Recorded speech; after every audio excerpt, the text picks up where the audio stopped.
There were a lot of people complaining on the last week's Dan K show that they did not see the hippo, but on the Halloween episode, we bring the hippo in charge in front of the screen. Hello, I'm your captain of this ship, Dan Kemchek, and you scallywags may know that this is my friend here, Lucas Jones, first mate. Lucas, how's it going, Lucas? It's going pretty great, Dan. Hey, quit talking. He's stepping on my lines. It's my segment here. First, we're going to talk a little bit about pumpkin spice, the three things I know. Pumpkin spice, I need to go away from hockey real quick because this is a serious topic. Lucas, pumpkin spice, it's the most disgusting thing in the world. And I'm going to go into my normal voice because I'm so upset about this. Pumpkin spice is disgusting. Like, it's literally like going into an ornament shop with your mouth open and trying to eat ornaments. Like, it's the most disgusting taste in the world. Pumpkin isn't even a flavor. Like, as a craft beer person, every single brewery has a pumpkin beer out. Pumpkin's not a flavor. Pumpkin tastes like nothing. Call it what it is. Call it an ale with a whole bunch of spices that nobody wants to drink more than one of. And it's literally like there's two things you're guaranteed about in the fall from like teenage and like 20-year-olds is that you're gonna get these girls saying, "Oh my God, sweater weather, right? Oh my God, put the holes in my sweater." That song is going to get quoted 27,000 times on Twitter. Hashtag just fall things. Hashtag just fall things. And then the other thing is going to be pumpkin spice. Oh my God, I'm drinking my pumpkin spice. Oh my God, did you see I got so much pumpkin spice. I got pumpkin spice in my sweater and I love life. Like, hashtag love life. Oh my God, hashtag love life. Hashtag pumpkin chai latte. Hashtag best day with my girls. Moving on, because I don't want to do that voice too much while I'm wearing massive amounts of eyeliner, we're going to go to number 2, and that is the scariest thing on this set. It's the Halloween episode. Right there, folks, the Mets jersey. You know, I'm living with a Mets fan in my life, Lucas, and I'm so sorry to hear that. Oh, it's just, living in the tri-state area is just a mess right now. There's Mets fans with confident Mets fans, and I know it's baseball, but this is the second thing that's non-hockey we got to talk about because it's scary. It's ghoulish. It's gruesome. I'm worried. It is a sick and twisted world we live in that the Mets are in the World Series. I literally can't even. I can't even either. The final of the three things, I'm going to talk about the Pirates as a pirate because I've always dreamed of being a pirate, and I don't know if I'll be able to accomplish it because I get just severely seasick from even being near water. Like, if I look at water move, like, I get ready to take a bath, and I get very sick. I have this little pirate ship I play with while I'm in the bath. And when I move that around and I watch the waves kind of churn, I get a little sick. Well, I could give you some advice from my time spent as a pirate. Yeah. You know, just don't look, out into the water. Always make sure that you stay on top of your chores. Top of my chores. And you might want to put the sword away. Putting the sword away, and you know what? We're going to move on to the Dan K Show's first segment. It's Back from the Dead.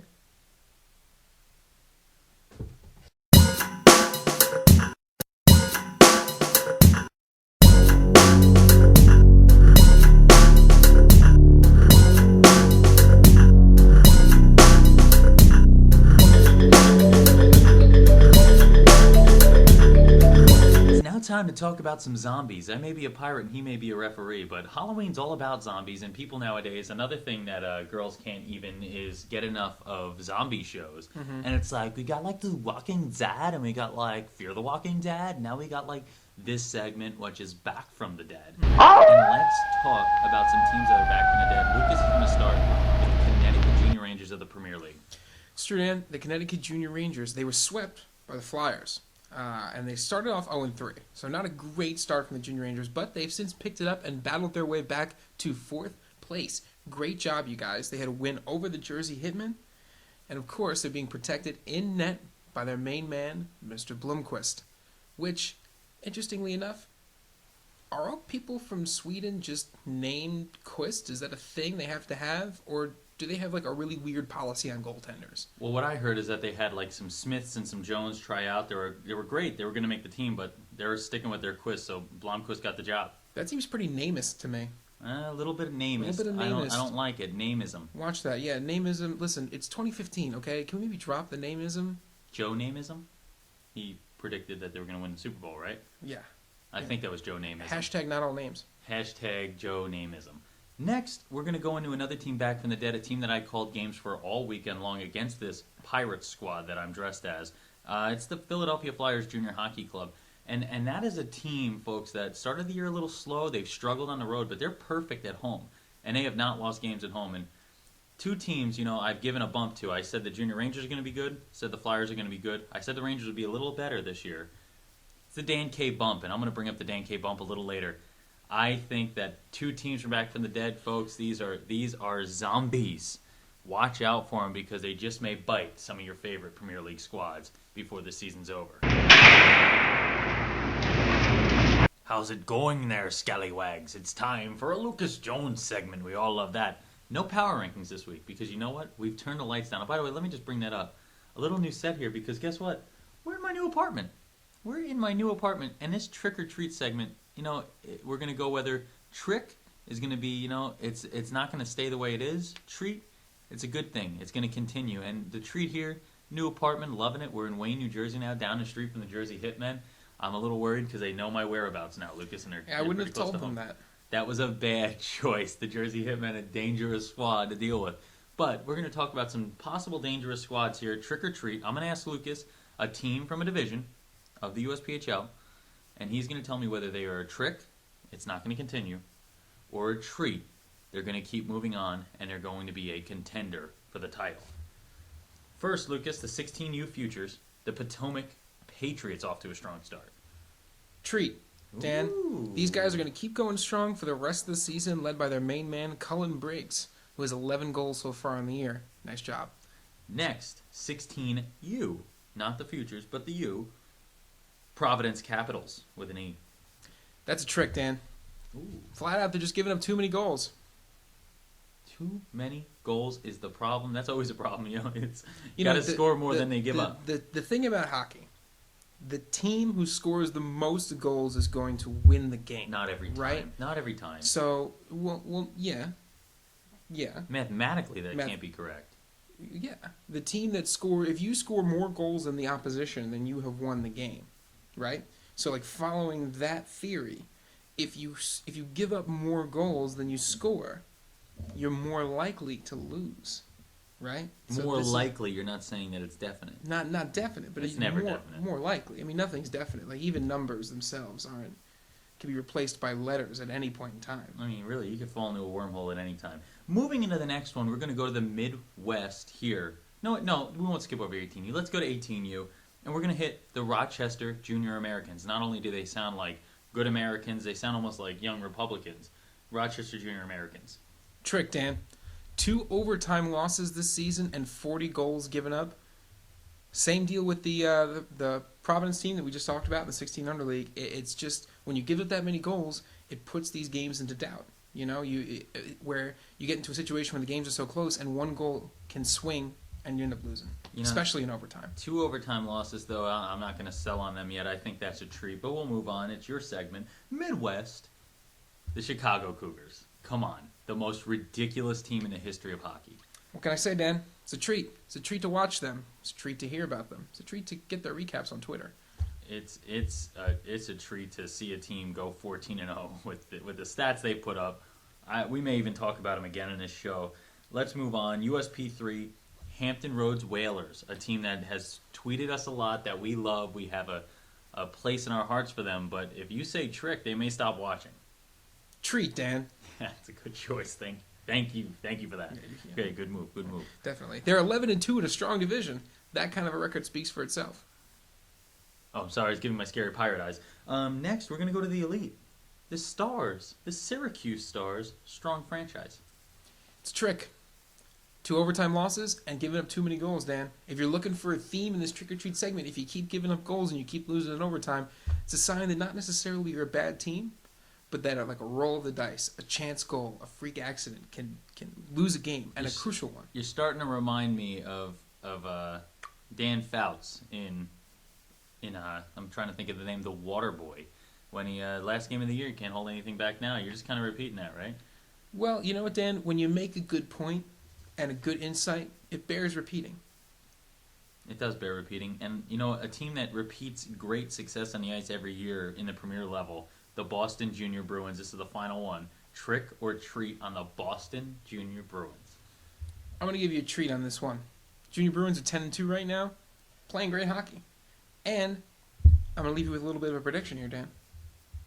The Junior Bruins are going to be in first place by the end of the season. You heard it here first. Unless it doesn't happen, in which case you didn't hear it. You did not hear it here. You want to know what? One guy's made a prediction so far that's been perfect, and that's the Connecticut Junior Rangers. I'm not going to lie. I walked up to him during the Hitmen Showcase a few weeks back, and I went to a few of their skaters, and I said, let's go, boys, pick it up, because this guy can't look stupid. This guy can't look dumb. I already look dumb enough on my own as a Pirate, and you can't be making me look dumb. And they, since that moment, since my threats, have stepped up their play. Encouragement. Since my threats, they have stepped up their play, and just they've been incredible. And I thank you, gentlemen, for making me look intelligent with how well you've played. 9 and 5 with 18 points. Let's move on to the scariest players.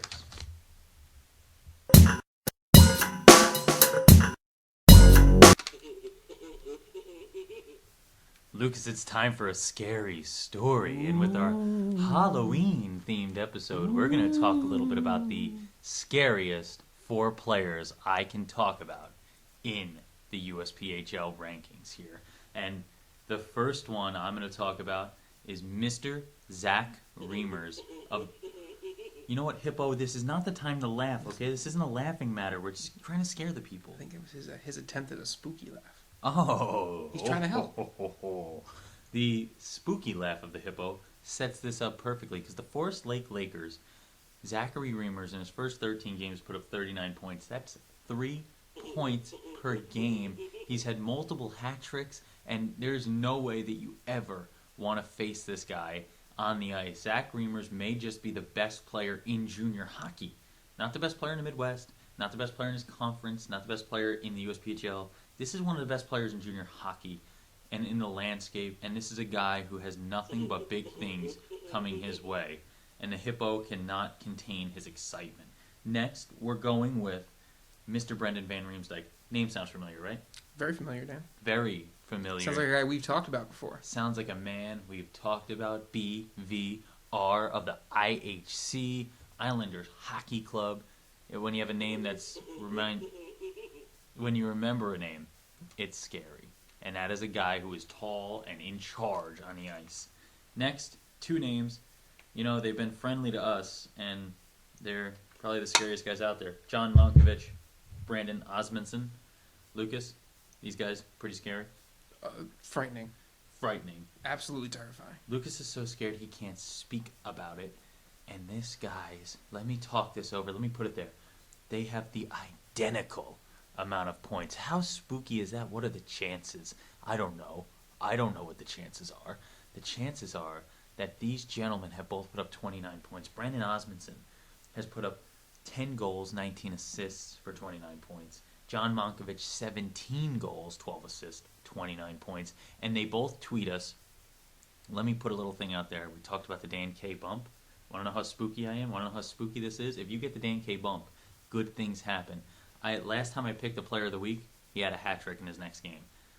Brandon Osmondson, I got called out by John Malkovich. He said, "Why can't you sauce my boy a follow?" I said, "I'll sauce your boy a follow," and I followed him on Twitter. What does he do next? What's he do? What's he do in his first game after I follow him on Twitter? A spooky hat trick? Spooky hat trick. He was throwing hats all over the ice. Brandon Osmondson with a hat trick. He's got 10 points in his last 4 games since I sauced him that follow. You're welcome, Brandon. I will take not all the credit, but most of the credit, 98% of the credit. Dan K bump. Just take all the credit.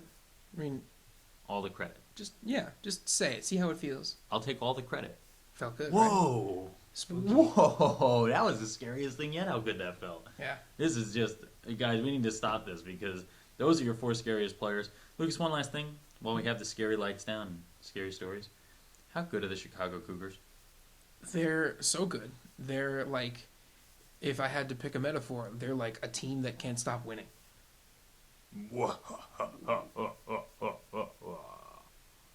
It's time for a positive pirate and a negative referee. No one ever likes a referee, especially in hockey. These guys are always interpreting calls, interpreting roughing, interpreting interference. It's interpreted. That's travel. Too many words. God. It's your ball. Go ahead. What's the segment? Oh, I'm not ready for this. Possession is yours. Pros and cons. Click and Musical punk band. pros and cons. Here comes your first positive Pirate pro. Easy for me to say, easy for me to spit about. Islanders Hockey Club. They look to be the team to beat this year as they are in first place in the Premier League. And Coach Tremblay's got them on track for good things. They look unbeatable. Con, even if they win it all, they'll still have to try to get the trophy back from the Hitmen. Good luck. Yeah, good luck getting it away from the Hitmen. They are a tough, tough squad to deal with, and we already know about how scary Hitmen can be. Next, we go into the Tri-City IceHawks. They're in first in the Midwest Eastern Conference, and look to be a team to reckon with out there. They're giving the Kalkaska Rhinos all they can deal with. You know, you think a fish statue would be enough, but apparently it's not. Pro goes to the Tri-City IceHawks. Con, Tri-City? Like, you can't just pick one city? Look, this is America, okay? You pick a city, you live there, you sport there, you're from there. You can't just rotate cities whenever you feel like it. Yeah, what are you doing? Is like one skate in one city, one skate's in the other city, the sticks in like a different city? Like, what are you doing? Like, Yeah. one net's in a city, another net's in a city. What do you do with the rest? The fans are sitting in another city. And the other thing, an ice hawk. You know what? I'm just getting a little negative here. I think it's the eyeliner. It's getting in my eyes and making me angry. But I'm getting a little upset. What's an ice hawk? Like, how does it gets all icy? Like, if a hawk gets icy, it's gonna fall. It's not gonna fly. You're not gonna fly. I imagine it's like a hawk that has adapted specifically to colder climates. I've never seen an ice hawk. What does an ice hawk do? Because we don't live in a cold climate. We live in New Jersey. If we moved to the Arctic, we would probably see tons of ice hawks. Or wherever the Tri-City is. But they still, probably have ice hawks up there. We should go there. All I picture is a poor bird that they've frozen just trying to fly, and he's just too frozen to do it. He's too dense. That's true. Oh, if they strapped some like rockets to him, then the density wouldn't matter. You just go straight up. And we're going straight up here to the next pro. You know, I dressed like a pirate for Halloween, and I love being a pirate, Lucas, because I'm the captain. I'm the captain now, and I'm feeling good about it. So when you're a pirate, it's okay. When I decide that I want to be a pirate, no, we can't have that. But when Dan wants to be a pirate, oh yeah, sure, I'm a pirate. I do pirate things now. We'll make whole pirate segments. I'm not gonna lie, I was pretty jealous because Lucas got to wear an eye patch in the last episode, and Lucas doesn't get to do anything I don't get to do. The show has my name on it for a reason because I am very, very full of myself. Con, Dan is a crazy megalomaniac. That was not even. We do 4 pros and cons. That's gonna be a 5th now. Megalomaniac. What's that? A megalodon? Isn't that a type of dinosaur? A megalomaniac? A megalomaniac? What is it? I got spikes on my back? Do I walk with a spiky tail? Do I hit things? Send what's coffee and help. What's please. a megalodon? If there's a megalodon in a coffee mug, I'll take it. Final pro. We're only at the quarter pole here in the season. We have so much more USPHL action and, in turn, Dan K. Show action to come. I don't even need to say anything for the con on that one. Oh, come on. You told me this was going to be like a being 6-week gig. You're like, He hey, come over here, help me with loves this thing for like a being couple of weeks, and like Yeah, it'll be a lot of fun. Because, like I said to everyone before, I was calling other famous people because we all know my fame. My fame it just abounds beyond what is going on here. And I was like, buddy, yo, Doc Emmerich, let's get going. And he's like, I'm a little busy with NBC Sports right now. The contract's not up. Doc, like, I'm working on it. I'm working on replacing you. But I don't. Who could replace Lucas? Did you have to pay extra for the larger door to fit your head through? No, but I did for the car to fit my head in the passenger seat while I drive. Passenger seat? I am not a megalodon.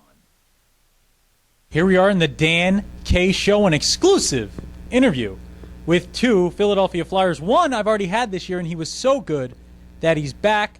Max Luco, how's it going first? We'll just skip this guy over. He's not even here. Hold on. Let me just do this. Doing great. You're doing great. Now, I only do that because sometimes these guys get so good in hockey. You know, I have a bit of an ego myself. You know, I'm very confident about what I'm putting out there each night. And here's a guy, he has no ego, but he's very talented. He's the leading returning scorer in the USPHL Premier, Greco. Ron great to have you on the show. How's it going? Yeah, I'm doing well. How about you? I'm doing great. Look at this. This is non-ego. I'm asking him just because it's pleasantries. I have to. I'm a host of a show. You have to ask people how you feeling. I didn't even listen. He said it. I didn't hear it. But we're going to move on. Let's talk about the season. You two, Flyers returners, right? You guys go to the Deneen Cup last year. A little bit of a back and forth start. You've had some games where you've been dominant. You've had some games where you're kind of getting to know each other a little more. What is it like trying to build together a new team after a long season last year where you almost took home a championship? It's just important to get the young guys involved, and we have a good core group of returners, and he's gonna teach the young guys that this league's a grind and it's a battle, and you got to compete each night. Yeah, I think it's very important to just get the message across early on. Yeah, every night, any team can beat anyone. And if we want to be that team back there and hoisting that cup at the end of the year, then we need to be on the same page every single day, every single night, every single game. Now, last year when I was doing play-by-play for you guys, a picture surfaced on Instagram. It was posted by Mr. Horacek, who you were playing with, and I saw a lot of Flyers players who have returned this year dressed as females. Can you guys explain to me, have you done any razzing of each other this year? Have you guys have you had any fun with each other, easy for me to say, this year at each other's expense? Fortunately, I wasn't in Nick Instagram's Instagrams. I wasn't a rookie last year, which is a good thing. And we had rookie dinner where, it's just a fun thing where all the rookies dress up as girls and come out to dinner with the guys. Yeah, actually I was in the Instagram, unfortunately. I was a rookie last year. But I think it's a lot of fun, just loosen up in the locker room. It doesn't need to be so tense all the time. It gives a chance for all the guys to get to know each other a little bit more and just have a little fun. I need to get your vote on something here. This is the Halloween episode this week, and your coach, Jared Beach, I voted him by far my scariest coach to interview in the USPHL. That man intimidates me each and every day, and I got to work with the Flyers folks. You see that man after a loss or a game where they had a bad shift he wasn't happy with or a poor power play. You try to interview that man. He's thrown me, just picked me up and just thrown me across rooms. Gentlemen, would you call him, for the Halloween episode, would you call him the scariest coach in the USPHL? Is there anybody else out there that could be a favorite? I wouldn't call Jared scary. I think he's just really passionate and just loves to win and hates to lose, honestly. He's pretty intimidating. I'd give him that. When he gets on refs, his famous line, seriously, you can hear that definitely on Fast Hockey if you're watching live. So you hear it every time, and I love it up in the booth. We talk about it. Hockey's a different beast. These guys have to have personalities. They got to be ready, and we talk about chirping. We talk about really a lot of people razzing each other. But Coach Jared Beach is someone who just brings an intensity level. What does that do for you as a player when you have a coach who's just that intense? And you talk about hates to lose, loves to win. I love the quote that came from famous Ohio State coach Woody Hayes. Show me a gracious loser, and I'll show you a busboy. And that reminds me of Jared Beach a little. What's it like to have a coach like that coaching you each and every day, making you strive to win? I think it's awesome. It's just a mentality that winning is the only option, and just you cannot lose, and just teaches us to be intense and compete all the time. Yeah, I agree. I think it's great because he's going to tell you how it is. And for me personally, I don't want a coach that's going to sugarcoat it or try and beat around the bush. I'd rather know exactly what they want so I can get back out there and figure it out for the next time. Now, I want to ask you a question. We did the show Minor Chats with the Flyers and things. We used to ask a lot of fun questions. So I'll ask you a fun one for the Halloween episode. Who do you think on your team, personality-wise, person-wise, would probably have the best Halloween costume? At a Flyers Halloween costume party, what would that costume be? Can you give me that? Well, you really put me on the spot here. I actually want to take this one first. I think last year Mason Crate stole the show as Adam and Eve. Really? He put together a great costume, and he definitely stole the show. That's for sure. Would you agree with that? Oh yeah, that was big time coming from Mace there. Mason Crate is off screen. You can't see him, but he 0 for 2 on guessing amphibians this year is Mason Crate. I mean, he's got a goal this year, so he's got a better shooting percentage than he does answering questions about amphibians percentage. He's answered now 1 fish, 1 reptile. Next week, maybe a mammal. But we're going to keep trying with Mason Crate, and maybe soon we'll have him on the show to teach people about amphibians a little bit. And we'll take a little break from hockey for that. But, fellas, prediction for the year, we'll end it here. What do you guys think the Flyers are going to do? What are your goals as a team? You know, obviously the goal is to not just get back to the Dineen Cup. I think we were just, happy with being there last year, but this year we clearly want to win it all. Yeah, 100% agree. And I think everyone in the locker room kind of has the same mindset. We've gone through a couple struggles so far this year. We've also had some good games this year, so we need to put together what gave us those good games, and we can get back there and hoist that cup. Thank you, folks. Fellas, had a great time. We're going to go back to myself in the studio. Welcome to the Empty Net, Lucas and mine's favorite segment of the night every night. And Lucas, Empty Net first question is going to come from you. You're going to read it, and it's right here for you. At Dan Kimchek. That's you. Hey. Hey, Dan. How about some love for Jasper Corkin-Barley and Jack Sheehan of the South Shore Kings Elite? 10 games, 23 and 22 points. You know what? Let's go to the stat sheet right here. 23 and 22 points for these guys. Jasper Corkin-Barley, 8 goals and 15 assists. This is a guy who's had an incredible start to the season. Sheehan, 12 goals and 10 assists. We move over to the standings here in the elite level, and the Kings are sitting there in third place, 8-3-1. A great start for the South Shore Kings. And this is a program that really puts it together at all levels and gives you a lot of trouble. I expect it to continue, but keep an eye on these two. I think these are guys that are going to be looking for some solid commitments moving up to the next level. And I think we're going to talk a little Kings Elite Hockey soon on the next episode of the Dan K Show when we're not dressed in ridiculous costumes, and we can focus a little more on the Burger Kings, the South Shore Kings. Well, the South Shore Kings are in third place, but they've also scored 57 goals. Yeah. So they're just begging for a breakout here towards the end of the year. And you only allow 25. They've allowed the second least and scored the most. That's pretty much that's good momentum for victory. You know what I mean? That's what you need. Score a lot, give up a little, and I think this is a team that's got a lot of places to go, and Barley and Sheehan are going to lead the way. We're going to go into our second question of the Empty Net here as I scroll very, very far through my Twitter mentions here, as we've gotten a lot of mentions over the last couple of weeks. This is from Mitch Bolduc, at Boy Bolduc. He says, how about the Islanders being 10-0 and holding the Kings to 1 goal in 2 games? Just talked about the Kings. Hashtag 23 points in 12 games. Hashtag roll Isles. What about those Islanders Hockey Club? What about this team? Yeah, they're rolling. There's no stopping them right now. All levels. They are, at all levels, they're a truly dominant organization. Just playing efficient hockey. But talk about what's better, an Islander or a Pirate? No. Okay, moving on. You know what? You talk about you getting a little aggressive there. I want to get a little aggressive, and let's talk about these mentions we're getting, right? Because you guys are making us work. Mm-hmm. We create a hashtag. We're like, oh, this is gonna be a great idea. We're gonna go hashtag Dan K Show. Super easy. It's the name of the show. The hashtag that is a pound sign. Pound sign, yeah. I believe it is the pound sign. Mm-hmm. Hashtag Dan K Show. You put the hashtag in, and you write whatever you want. That's a question. Lucas, give me an example of a question. So, at Dan K, at LJones1138, how do you guys make your hair so fantastic for each episode? Hashtag Dan K Show, hashtag All Flow Team.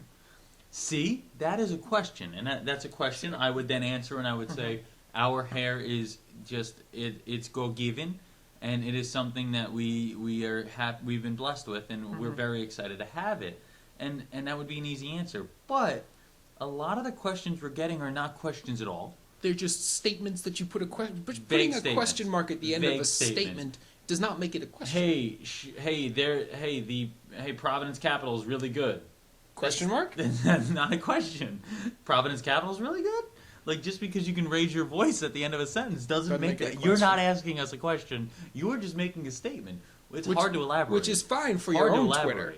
Like, you can make as many statements as you want, but if you're going to send something into the Dan K Show, you want us to answer a question, you got to ask us a question. Right. I'm sure you've got questions. Look, especially you younger guys. We're going to teach you here, you know what I mean? These are two college guys. They might not know how to use social media. They might not. But, like, think about a test. If your math teacher gives you a test and she's just like, 23 plus 23 is 46, and you're like, okay, am I supposed to answer it? And she goes, wrong. Like, she has to ask you a question. That's what you've done. You've given us an inability to answer correctly. So use the hashtag. It's going to be down here. Hashtag Dan K Hashtag Show. Dan K Show. This Hashtag Dan K Show. is at Dan K.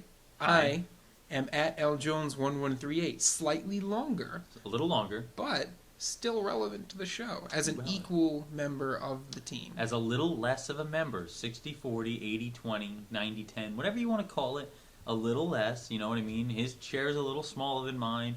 His office a little smaller. I get the corner office. He gets no office at all. He's You outside. have an office? Oh, I do not have an office. I have an office. But what I'm going to say here is just, you guys, we want questions. We want your engagement, and you're doing well. We're getting a ton of engagement and followers. We're getting a lot of people talking to us. We're getting a lot of people talking directly. I mean, we got hashtag following Osmondson trending the other day with following Brandon Osmondson, but we want to be a part of what you're doing here. We want to give what you want. You know, we got asked questions about the SSK Elite. We're going to talk about them next week now. They get a show. We get the Hampton Roads Whalers on the show every chance we get because that is an incredible organization. We love what they're doing down there in Virginia. We get the Kalkaska Rhinos on because where is Kalkaska? We don't know, and Still they haven't still haven't figured it told out. us. You still haven't told us where Kalkaska is. All I've gotten is snide remarks and people going, why can't Dan get Google Maps? Why do I need Google Maps? Why can't you tweet me? Hashtag Dan K Show. Kalkaska, we have a fish statue. We're located right here. Make a left at the fish statue. You will find the Coliseum. Kaliseum. If you reach the Canadian border, you've gone too far. Like, these are helpful directions to get us to Kalkaska. I mean, come on, guys. We're doing our part. We want you to do yours, and we want to communicate with you, and we want to give you exactly what you want each and every week. Exactly. Tell us, we'll do it. We'll do it. If you want me to do a handstand, I can't do one. I will hurt myself trying. We just want to be a part of your world. And we hope that you want to be a part of ours. It's like your parents say when you start going off to college or you go away to play with your billet family, and they go, we just want to be a part of it. We just want to hear from you. We just want to talk to you. We want to know you're okay. Mm-hmm. And that's how we feel. We feel like two very proud parents. Lucas, obviously, well, I guess in this point he would be the dad because I'm wearing eyeliner. Mm-hmm. But we really wish that you'll continue to talk to us, but do it. Hashtag Dan K Show and do it more often. Let's hear from you. Let's hear what you want. Lucas, parting words for tonight.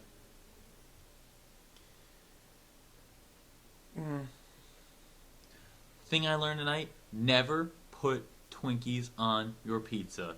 Bad move, bad idea. Don't do it.